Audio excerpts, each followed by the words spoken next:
আমার ঘরে আমি যখন অসুস্থ হই সবার অবস্থা করুণ হয়ে যায়। আদারওয়াইজ বাকি কেউ অসুস্থ হইলে এত খারাপ অবস্থা হয় না আমার। মানে মুদ্রা হচ্ছে সবাই আমার উপর ডিপেন্ডেন্ট, বিশেষ করে আমার গাছগুলা। দেখেন আসি নাই 2 দিন ছাদে, কি অবস্থা একটা গাছের। তো যাই হোক, অসুস্থ শরীর নেই কিন্তু ছাদে চলে আসছি। আর টবের খুব বেশি প্রয়োজন, শীতের জন্য কোনো কিছুই প্রস্তুত করতে পারি নাই। এই জন্য এই যে ভেন্ডি গাছগুলো বললাম না, আমি এবার আগেই অনেক ভেন্ডি গাছ উঠাই দিচ্ছি।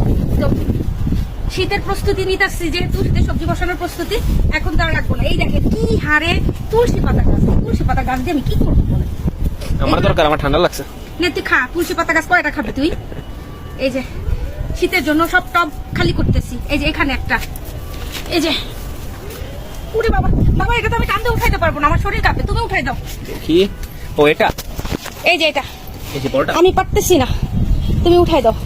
জ্বরে একদম কাহিল হয়ে গেছি, কোনো কাজই করতে পারতেছি না, শরীর থরথর করে কাঁপে। কেন? অনেক শক্ত বাবা, নিচে চলে গেছে। এক হাতে ধরো, আরেক হাতে টান দাও, তাহলে ঠিক হবে। অনেক শক্ত, পাড়া দিলে বালতিটা ভেঙে যাবো বাবারে। এমনি আমার টব নাই, মাটি শুদ্ধ উঠে যায়। মাটি শুধু উঠে যায়।